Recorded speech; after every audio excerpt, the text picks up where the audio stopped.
Apa sih Pak tantangannya dalam menyelenggarakan debat kemarin ini? Kalau urusan debat, kebetulan kami dalam pelaksanaan pilkada ini tidak hanya sekedar. Apa temuan menarik Pak dari buku ini Pak?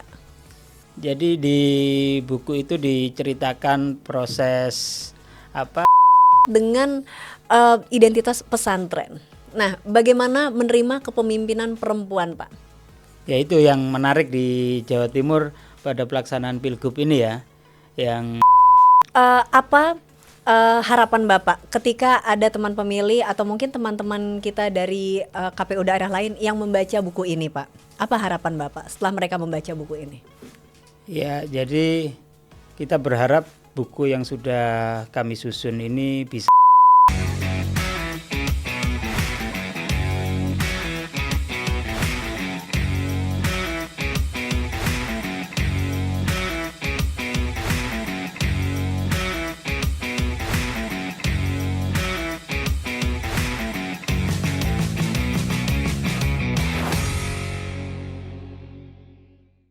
Teman pemilih, jumpa lagi bersama saya Nona Evita di acara podcast KPU RI.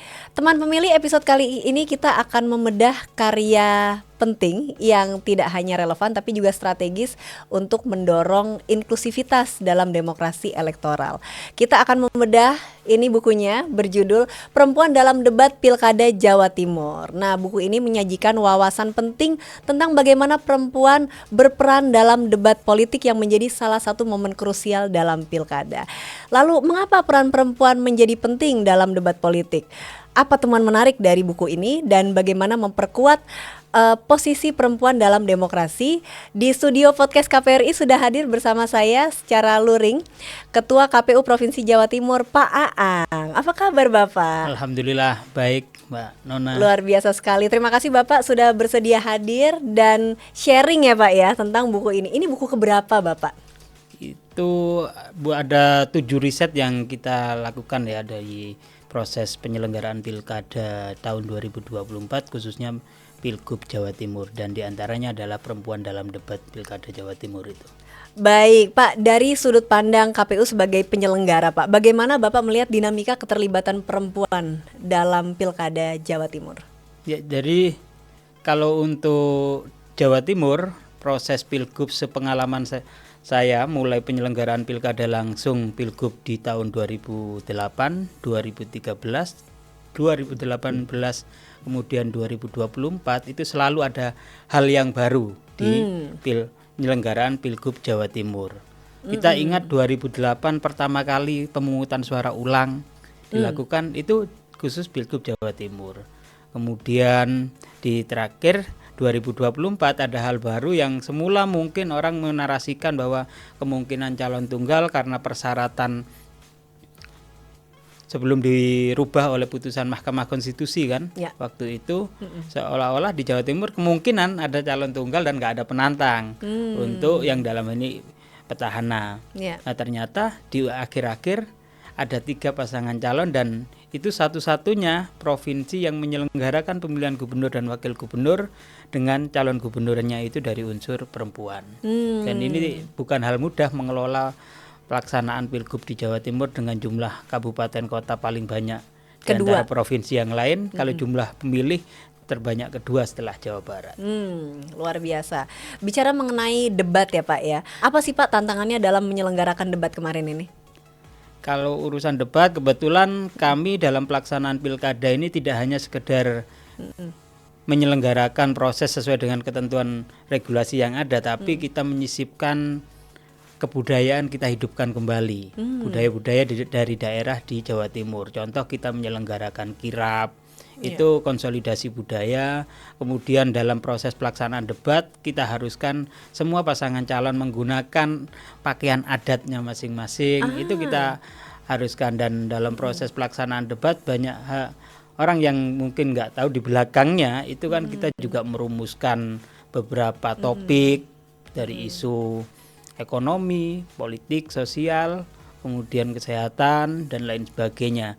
Itu kan melibatkan banyak perguruan tinggi, kemudian meramu sehingga muncul beberapa pertanyaan yang bisa didiskusikan dalam perhelatan debat. Dan dalam proses debat karena ini menyangkut 3 orang yang sedang berkontestasi. Ya.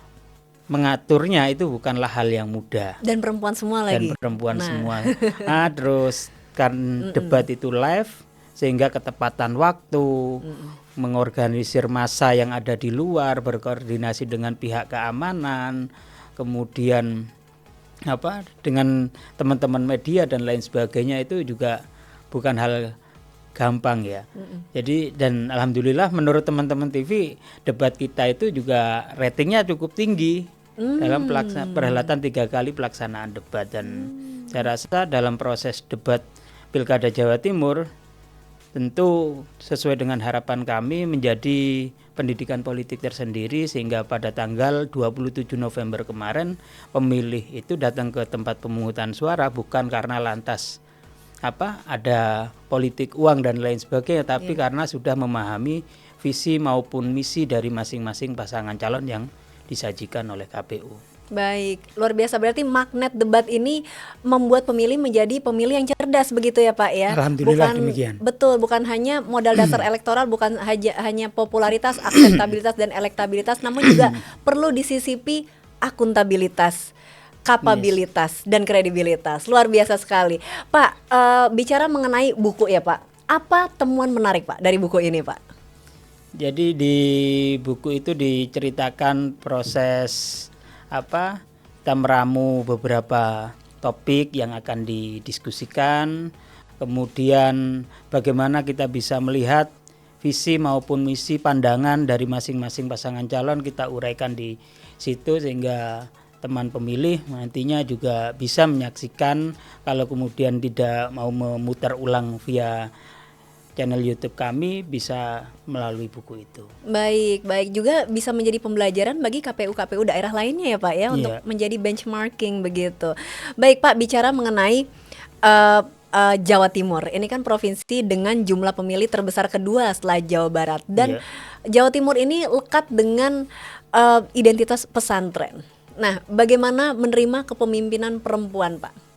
Ya, itu yang menarik di Jawa Timur pada pelaksanaan Pilgub ini ya, yang kemudian semula perspektif orang itu terhadap para kiai soal kepemimpinan perempuan itu kan juga tidaklah gampang. Sebagian besar juga masih anggapan bahwa seorang pemimpin itu adalah laki-laki, dan di Jawa Timur dalam tahun 2024 ini Pilgubnya semua pasangan calon gubernurnya itu perempuan. Ini yang kemudian artinya pandangan bahwa